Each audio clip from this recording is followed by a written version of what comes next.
कुठल्याही क्षेत्रामध्ये काम करत असताना ज्या प्रकारे आपण शैक्षणिक क्षेत्रामध्ये आपण या ठिकाणी स्पर्धा परीक्षा क्षेत्रामध्ये आपण काम करत आहोत आणि त्या क्षेत्रामध्ये काम करत असताना स्वतःला प्रेरित ठेवणं, स्वतःला मोटिव्हेट ठेवणं फार महत्त्वाचं आहे.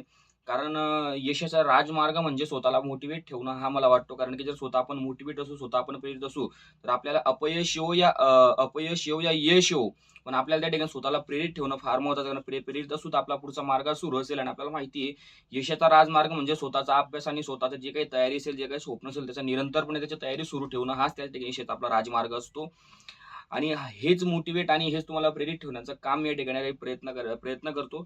कारण मला वाटतं, की मी जे काही तुम्हाला इन्फॉर्मेशन देण्याचा प्रयत्न करतो, मी जे काही सांगतो, ते किती मुद्दे असू दे, तुम्हाला त्या ठिकाणी किती काय गोष्टी परफेक्ट वाटतात, किती नाही वाटतात, त्याला मला नाही वाटत ते तसं काही तुमच्या मर्जीवर त्या गोष्टी आहेत.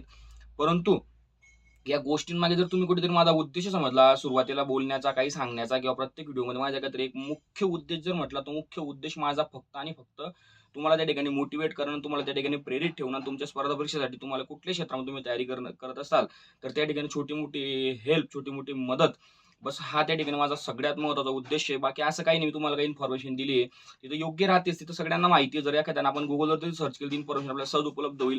YouTubeवर सर्च केली, YouTubeवर आपल्याला कोणीही ती माहिती देण्याचा प्रयत्न करेल, पण काहीतरी आगळं-वेगळं सांगण्याचा मी या ठिकाणी प्रयत्न करतो. आपल्या सगळ्यांना मोटिव्हेट ठेवण्याचा मी प्रयत्न करतो. कुठल्याच व्हिडिओमध्ये निगेटिव्ह सांगेल, असं मला त्या ठिकाणी वाटत नाही. परंतु आपले सगळ्यांचे आपण आता आपल्या व्हिडिओच्या मुद्द्याकडे वळूया. आपण सगळ्यांची मागणी होती, की आपल्याला या ठिकाणी कट ऑफचा व्हिडिओ पाहिजे होता. आपण या कट ऑफवर मी त्या ठिकाणी सविस्तरपणे या ठिकाणी विश्लेषण या ठिकाणी करण्याचा प्रयत्न केलाय. मी काही भरपूर डाटा मांडणार नाही आणि तुम्हाला या ठिकाणी वेळ वाया घालणार नाही. मी स्वतः या ठिकाणी काहीतरी अॅनलाईज किंवा काहीतरी समजून घेण्याचा या ठिकाणी प्रयत्न केलेला आहे आणि या सगळ्यांच्या माध्यमांवर, या सगळ्यांच्या आधारित मी तुम्हाला या ठिकाणी सांगण्याचा प्रयत्न करणार आहे आणि माझ्या अनुभवानुसार त्या कट ऑफ बद्दल सुद्धा आपण या ठिकाणी बोलणार आहे. बहुतेक जणांना आपण त्या ठिकाणी अभ्यास केला, पेपर दिल्यानंतर सगळ्यात जास्त आतुरता असते ती म्हणजे कट ऑफची. मला वाटतं रात्रीचं जेवण सुद्धा तुम्हाला जात नसेल, की सगळ्यांना आतुरता असेल केव्हा तो 30 तारीख येईल, केव्हा तो मार्चचा एक्झाम होईल आणि केव्हा त्या ठिकाणी कट ऑफ लागेल.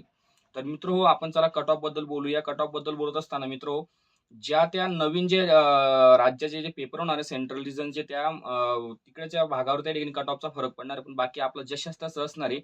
आपण थोडक्यात जर मोठा-मोठी आपण डायरेक्ट केंद्रावरून जर आपण या ठिकाणी अभ्यास केला आणि जर त्या ठिकाणी विचार केला, तर आपली 2 वर्षापासून जवळ-जवळ 160 मार्कांची या ठिकाणी परीक्षा होणं सुरू आहे. आणि मी या ठिकाणी तुम्हाला कट ऑफ कमी म्हणजे मागच्या वर्षापेक्षा कमी नाही बरं का, हा माझा सांगण्याचा उद्देश नाहीये. कारण काही मुलं म्हणताय ना, सगळे एवढे मार्क्स सांगत आहे, मग कट ऑफ जाईल केवढा, सगळ्यांचं एवढं काही आहे. यांचंही तुम्हाला कमी जाण्याचं काही रिझन मी सांगणार आहे. जर तुम्हाला पटलं तर ठीक, त्याच्यात जर काही हरकत वाटली, तर मला तुम्ही आपला मित्र, लहान मोठा भाऊ करून तुम्ही त्याचे सजेशन मला कमेंट बॉक्समध्ये देऊ शकता. नक्की मी या ठिकाणी सुधारण्याचा त्या ठिकाणी प्रयत्न करेल. पण एक अनुभव आणि एक तुम्हाला या ठिकाणी सांगण्याचा प्रयत्न करा. फक्त सगळा एक्सपेक्टेड हा सगळा भाग आहे. एक म्हणजे संभावित कट ऑफ बद्दल मी या ठिकाणी काही चर्चा करणार आहे. लक्षात घ्या. आता हे संभाव्य कट ऑफ बद्दल बोलत असताना आपल्याला माहिती आहे आपली व्हॅकन्सी जवळ-जवळ 26,000 समथिंग आपल्या या ठिकाणी व्हॅकन्सी होती आणि या व्हॅकन्सी दरम्यान मला वाटतं काहीतरी 47,00,000 45,000 असं काहीतरी त्या ठिकाणी फॉर्म भरले गेले आणि यानंतर काहीतरी पर्सेंटेज म्हटलं तर 31,00,000 पर्यंत त्या ठिकाणी मुलांनी पेपर दिलेले आणि जवळ-जवळ एकास 118 म्हणजे एका जागेसाठी जवळ 118 ते 115 मुलांची त्या ठिकाणी स्पर्धा याप्रमाणे आहे. आता ही स्पर्धा म्हटल्यावर आणि आपल्या सगळ्यांच्या मनामध्ये एक न्यूनगंड असतो, की एवढे सगळे कोणी कमेंट बॉक्समध्ये एवढे मार्क्स सांगत आहे, असं असतं का? आता मी या सगळ्या गोष्टींच्या अगोदर मी तुम्हाला या ठिकाणी कट ऑफ कमी जाण्याचं मी या ठिकाणी कारण थोडक्यात मी या ठिकाणी सांगतो, ते तुम्हाला पटेल तर ठीक, नाही जर काही शंका असेल याबद्दल तुम्हाला काही म्हणजे तुम्ही खाली कमेंट बॉक्समध्ये सांगू शकता, जेणेकरून मी पण सुधारायचा या ठिकाणी प्रयत्न करेन. मित्रहो, सगळ्यात महत्त्वाचा मुद्दा म्हणजे असा आहे कट ऑफ बद्दलचा, की जे तुम्ही सांगत आहे ना, मला एवढे येतील, तेवढे येतील. हे बघा, किती चांगला रुस्तम जरी आला, किती मोठा ज्ञानी किती मोठा अनुभवी जरी आला ना, मी जरी सांगितलं ना तुम्हाला, तरी मी तुम्हाला डायरेक्टली सांगू शकत नाही मला एवढा स्कोर येणार आहे. कारण की अंधश्रद्धेचं एक मोठं जाल आहे स्पर्धा परीक्षा म्हटल्यावर. तुम्ही परीक्षा दिली असेल, पेपरमध्ये तुम्ही दिलं काय आणि प्रॅक्टिकल तुम्ही ज्या ठिकाणी तुमचा आन्सर केलं, त्यावेळेस तुम्हाला जेव्हा तुम्ही पास जेव्हा समजेल ना, की अरे बापरे! मी तर हा प्रश्न बरोबर 100% केला होता ना, कसं काय चुकून गेला? म्हणजे सांगण्याचं तात्पर्य होतं असं. माझ्या स्वतःकडनं झालेलं होतं. मी स्वतः कॉन्फिडन्स सांगत होतो. परंतु माझ्याकडनं एक प्रश्न असा झाला होता. ते प्रश्न ऑप्शन बी होता आणि मी त्याला मॅचिंग काहीतरी कन्फ्यूज सारखं होतं. मी घाईघाईमध्ये टिक टिक केल्यामुळे चुकलं आणि मी कॉन्फिडन्सली मी सांगत होतो, की मला एवढेच मार्क्स येतील, तेवढे येतील. प्रत्येकाकडनं हे चुका होतात म्हणून असं तुम्ही समजू नका, की एखादा मुलगा बोलला मला 110 येईल, 120 येईल, त्याला खरं 120 येतीलच. मला तरी नाही वाटत असा भाग असतो. हा पहिला एक मुद्दा आहे. दुसरा मुद्दा असा आहे, की ज्याप्रमाणे मागील भरतीमध्ये कोरोना काळ आल्यामुळे त्या ठिकाणी वयाची सूट दिली गेली होती लक्षात ठेवा. ती वयाची सूट या भरतीमध्ये आपल्याला त्या ठिकाणी कुठल्या प्रकारे वयाची सूट दिली गेलेली नाही आहे. सगळी मुलं जास्तीत जास्त म्हणजे मला वाटतं 60 ते 70% मुलं नवीन आहेत आणि त्याच्यातले काही मुलं त्या ठिकाणी कारण काही खूप मुलांची मित्र कोरोना काळ असेल, ते मागील भरतीमध्ये सिलेक्शन झालं आणि काहींची त्या ठिकाणी वय सुद्धा त्या ठिकाणी निघाली. म्हणून यामध्ये जेवढं 60 ते 70% नवीन मुलं आहेत, की नवीन मुलांना अनुभव कमी असतो, त्यांचा अभ्यास त्या ठिकाणी कमी असतो. या सगळ्या गोष्टी त्या ठिकाणी थोड्या-थोड्या कारणीभूत ठरतात, थोड्या-थोड्या सांगा ते कारणीभूत ठरतात. हा दुसरा निगेटिव्ह मुद्दा आहे. तिसरा मुद्दा असा आहे, की 1 मिनिट आपण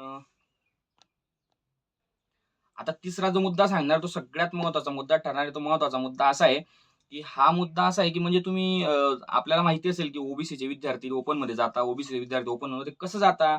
एससीच्या पण ओपनमध्ये ही भानगड काय आहे? सगळा हा मॅटर काय? हा मॅटर मी थोडक्यात या ठिकाणी सांगण्याचा प्रयत्न करतो. हे बघा मित्रांनो, मुलं कशी जातात लक्षात घ्या तुम्ही. जर कधी समजा उदाहरणार्थाला घ्या, जर कधी समजा ओपनची कट ऑफ लागली समजा काहीतरी 100 ओपनची कट ऑफ लागली समजा काहीतरी 97 लागली समजा. ओपनची कट ऑफ 97 लागली आणि ओबीसीची कट ऑफ समजा 95 लागली. ओपनची कट ऑफ 97 लागली आणि ओबीसीची कट ऑफ 97 लागली आणि ओबीसीची कट ऑफ समजा त्या ठिकाणी 95 लागली. आता याच्यातनं फरक काय माहिती का?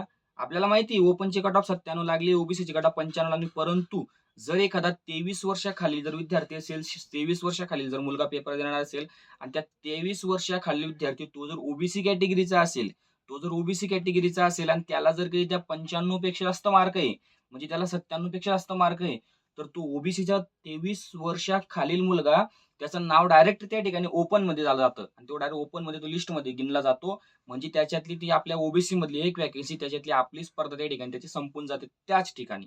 म्हणून असे काही मुद्देसूद फायदे आणि यात म्हणजे आपल्या ओबीसीच्या विद्यार्थ्यांना हा खास करून हा फायदा असतो. ओबीसीच्या विद्यार्थ्यांना ओपनवाल्यांपासून तोटा असतो. अशातला मुद्दा नाही ज्याला मार्क्स होतो नक्की त्या ठिकाणी सिलेक्शन येणार. ओपन म्हटलं तर ओपन स्पर्धा राहते, त्याच्यात काही विषय नाही.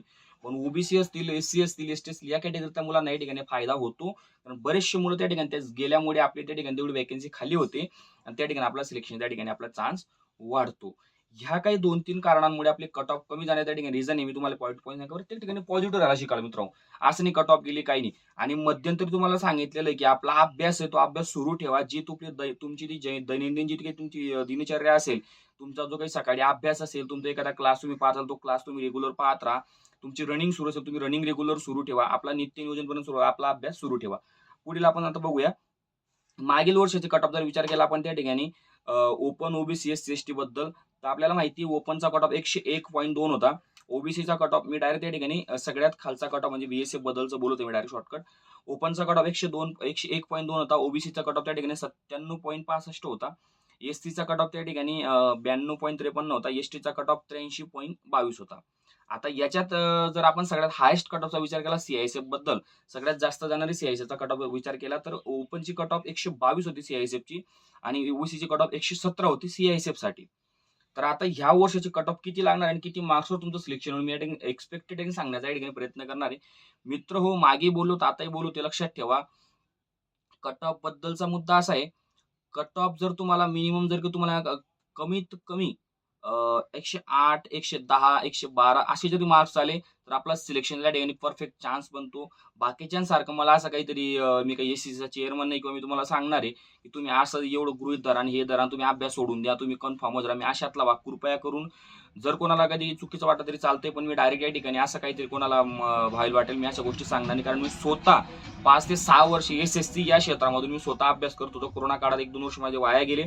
त्या सगळ्या फील्डमधून मी आलेलो मला सगळं माहिती कट ऑफचे काय भानगड असते असं काही नसतं. पण माझ्या माहितीनुसार जर एखाद्याला तुम्हाला या ठिकाणी 110 पर्यंत मार्क्स असतील तर आपला सिलेक्शनचा त्या ठिकाणी चान्स तुम्ही समजून चाला. पण आपला त्याचप्रमाणे अभ्यास सुरू ठेवा आणि जास्तीत जास्त रेटिंग 125च्या प्लस जर आपल्याला मार्क असतील तर सीआयएसएफचा आपल्या ठिकाणी भेटण्याच्या 122, 125, 126 मार्क्स सीआयएसएफ आपल्याला भेटायलाच पाहिजे कारण सीआयएसएफच्या वॅकन्सी यावेळेस जास्त आहे. म्हणून 125च्या वरती सीआयएसएफला जोडजोड चान्स आहे 125, 130. त्यानंतर जर जनरल आपण जर मिनिमम आपल्याला प्रत्येकाला कुठल्या कॅटेगरीचा मुलगा असेल त्याला मिनिमम 110 पर्यंत त्याला मार्क्स पाहिजे. बाकी एससी एसटी त्याच्यातनं तुम्ही 4-5 मार्क त्या ठिकाणी खाली येऊ शकता.